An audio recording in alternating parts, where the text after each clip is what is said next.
Fuera de tiempo. Una hora para saber por dónde van la política y la economía. Diego Genú. Hasta las 12.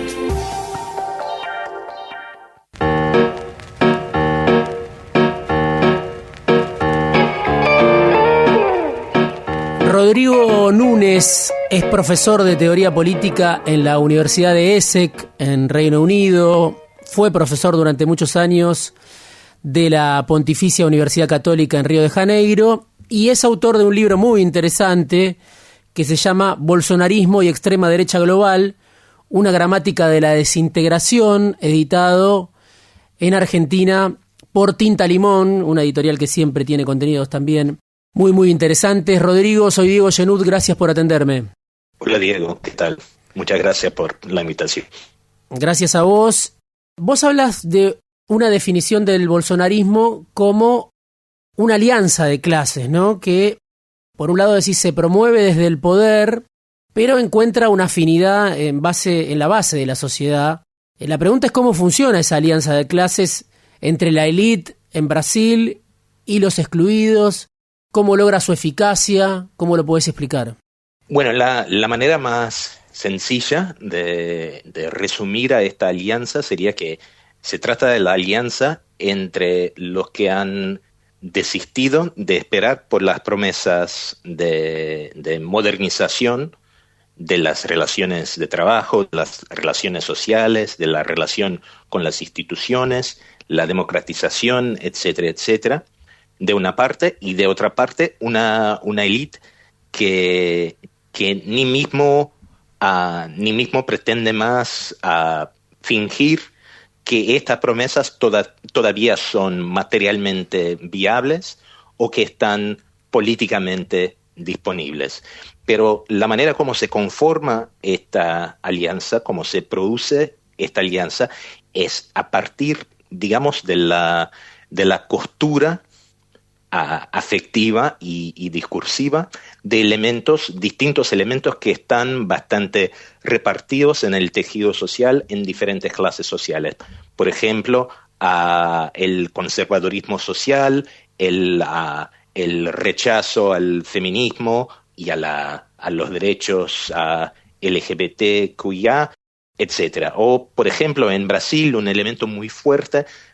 que es el militarismo, la apuesta por la militarización del conflicto social. O, por ejemplo, en Brasil, como también de manera muy fuerte y muy evidente, en Argentina, aquello que Verónica Gago ha llamado de neoliberalismo desde abajo, ¿no? La manera como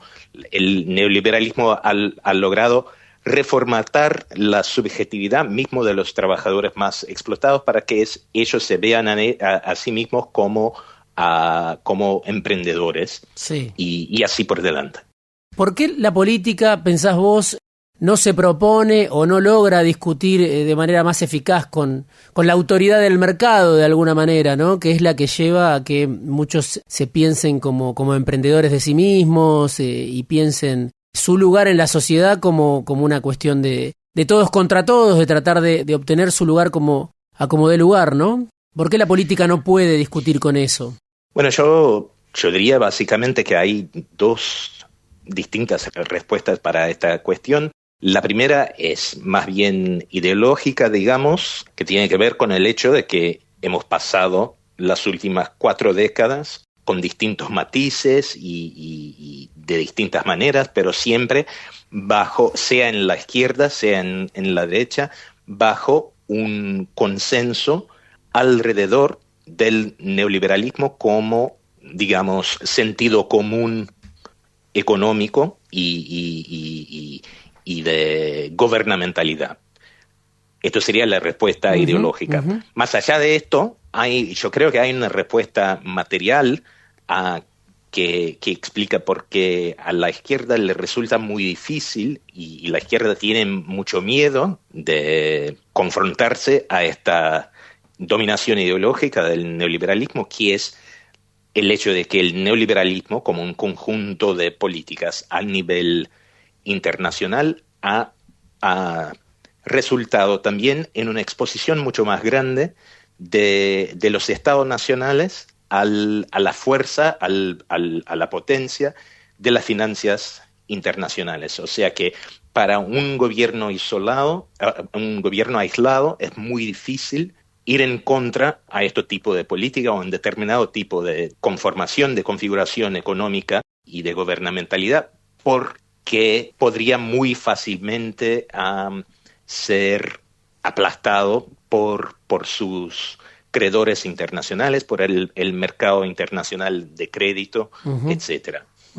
Vos hablás de un sentimiento que aparece en los votantes de Bolsonaro, pero también uno puede pensar que aparece en los votantes de Milei, que es el resentimiento social, lo que vos denominás la llamada solidaridad negativa, esto de, no depender de nadie, en todo caso que las reglas sean iguales para todos, en la intemperie. ¿Qué responsabilidad pensás que tienen justamente los gobiernos progresistas por esos sentimientos que después la extrema derecha sabe interpretar y usar para llegar al poder? Bueno, la verdad es que yo creo que en algún momento de éxito de los gobiernos, de la ola de gobiernos progresistas del inicio de este siglo en América Latina, realmente se llegó a creer que la reformatación de las subjetividades producida por los ajustes neoliberales desde los 80, 90, que esta reformatación de la subjetividad se podría haber superado y que, por lo tanto, la fuerza, el apelo, por ejemplo, de la imagen del emprendedor o el apelo o la naturalización de la idea del sacrificio en nombre de la economía o la naturalización de la idea de la competición, de la competencia de todos contra todos en el mercado, que todo esto se había disuelto o que se había logrado a deshacer con el éxito de los gobiernos progresistas. Lo que pasa, sin embargo, es que no solo estos gobiernos han sido bastante tímidos o mismo ambiguos desde el punto de vista, digamos, más una vez ideológico, en el sentido de efectivamente plantear una otra forma de darle sentido a la experiencia, que no fueran estas formas en las cuales hemos sido entrenados por la reformatación neoliberal, sino que también al mismo tiempo estos gobiernos no han efectivamente contestado el rol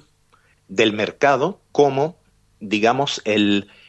árbitro último y espacio último, la arena última de distribución, de reconocimiento, de bienestar, etcétera. Entonces, el rol del mercado no ha sido contestado. Lo que sí ha pasado es que durante algún tiempo la economía iba bien por cuenta del boom de las commodities, se lograba repartir más riqueza para la población y por eso todo andaba mejor que antes, pero cuando este arreglo, que había sido la causa del éxito de los gobiernos progresistas del inicio del siglo, cuando este arreglo se rompe tras la crisis del 2008, lo que viene es no solo una crisis económica muy fuerte y no solo una crisis económica muy fuerte cuya culpa la mayoría de la gente le echa a la izquierda porque era la izquierda que estaba en el gobierno, sino que lo que viene con toda fuerza como un retorno, un regreso del recalcado, es justamente esta subjetividad neoliberal, que se exprime, por lo tanto, en la competencia, en la identificación con el emprendedorismo y en esta idea de solidaridad negativa, ¿no? La idea de que si yo no tengo nada que me proteja, si yo no tengo ninguna protección, si yo estoy expuesto a todos los riesgos, entonces que por lo menos todos los demás así también estén. Sí. Vos marcás que en Brasil aparecían sentimientos antisistema, ¿no? Descontento, malestar, que quedaron en manos de la extrema derecha con Bolsonaro, que supo hablar de ese malestar, de ese descontento, a partir de datos de la realidad que a veces desde el progresismo, eran negados o se caía en una idealización de la realidad. ¿Vos pensás que eso es algo particular o propio de las dirigencias o que también incluye ese no querer ver ese malestar a las segundas líneas, aparte del activismo, aparte de la militancia, que tampoco quiere ver que hay un malestar, ¿no? Y prefiere no mencionarlo, dejándolo al servicio o dejándolo para que la extrema derecha pueda capitalizarlo? No, yo diría que sin duda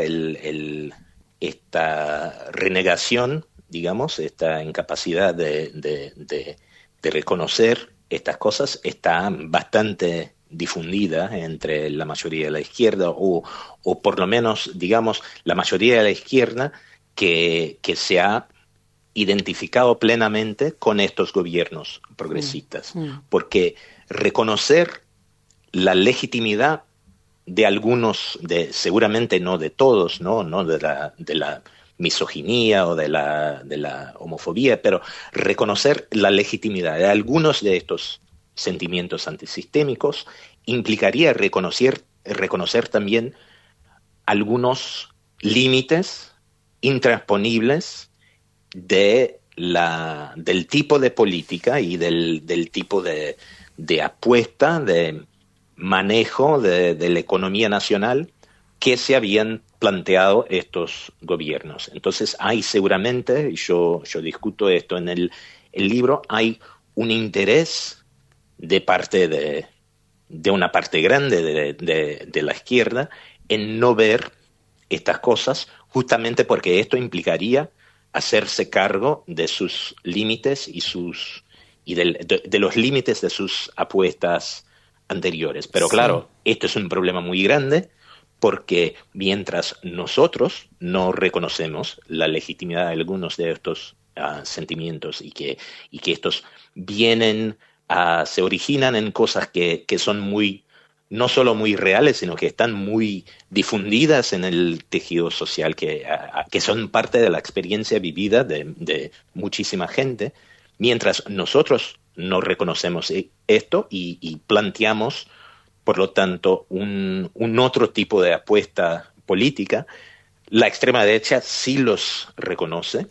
y propone soluciones que seguramente no son soluciones reales, sino normalmente son soluciones que de hecho tienden a acelerar los problemas que causan estos sentimientos, pero que cuando la gente está muy enfadada, cuando la gente no cree más en la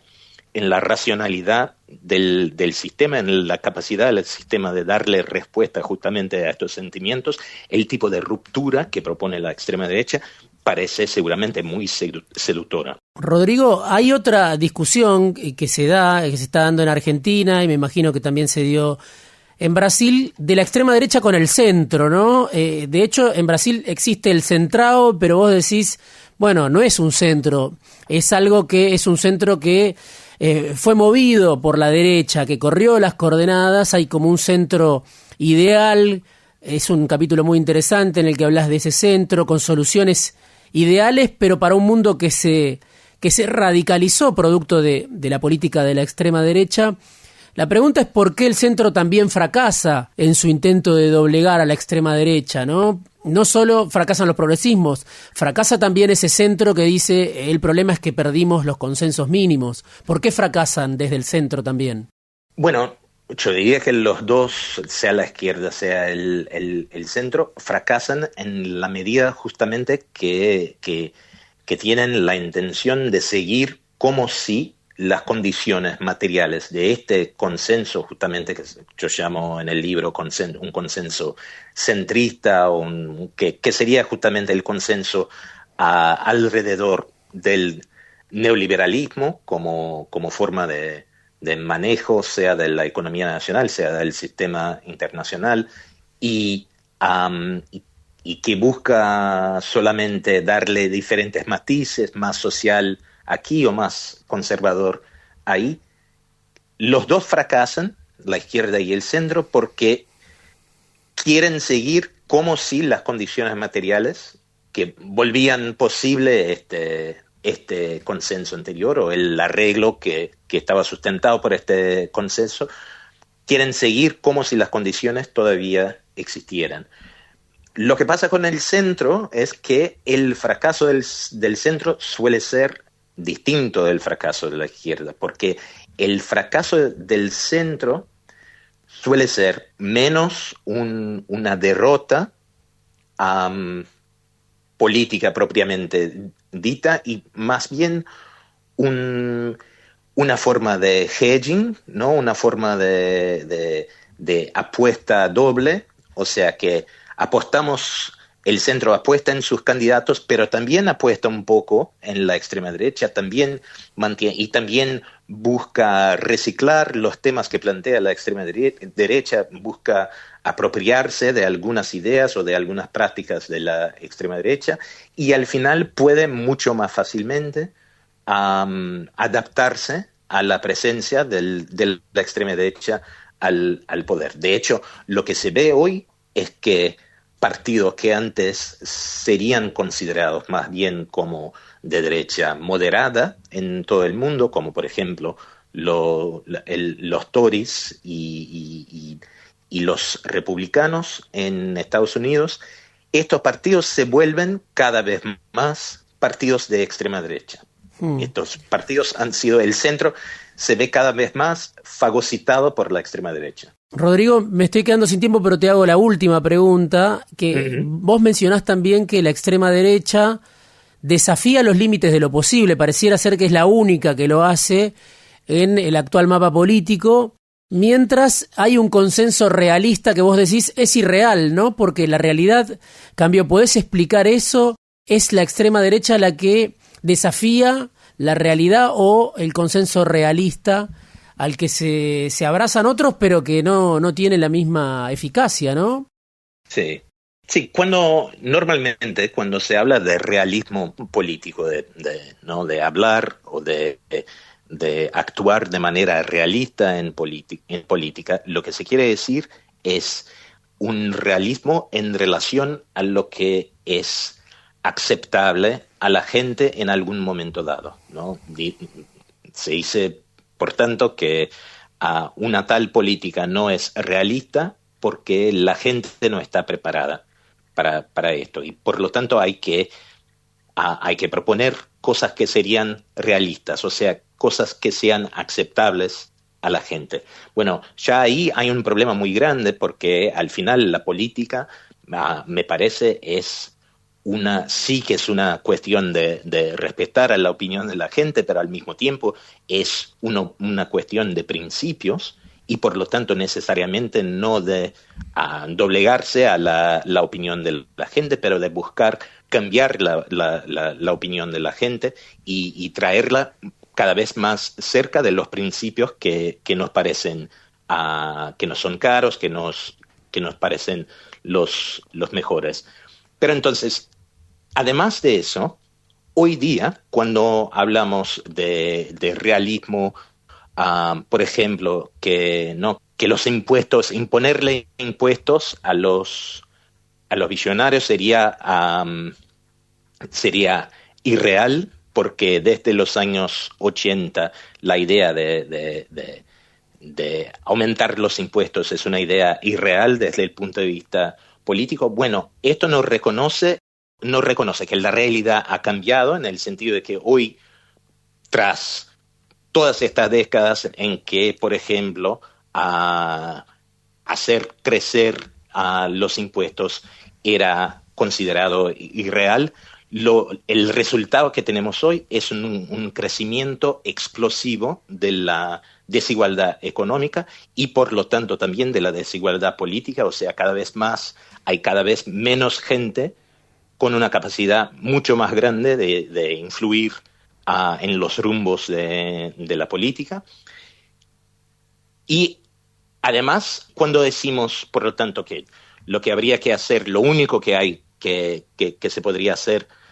sería, por ejemplo, lo que se ha hecho en América Latina en el inicio del siglo, a una expansión del extractivismo y una apuesta redoblada en las commodities, en el mercado internacional, etcétera,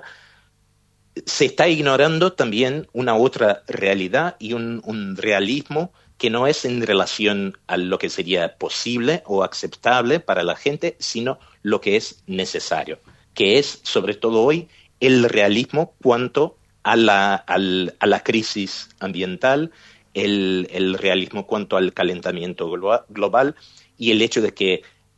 soluciones de expansión indefinida, como serían en el pasado soluciones desde dentro del capitalismo para la cuestión social, para la cuestión de la desigualdad, etcétera, no son más viables o no son más viables de la misma manera como eran en el siglo XX o en los siglos anteriores. Entonces, lo que hay que hacer hoy es adaptar el realismo del posible al realismo del necesario, y para eso lo que la izquierda necesita hacer es lo mismo que ha hecho y que ha sabido hacer muy bien la extrema derecha en los últimos años, que es justamente atraer la gente cada vez más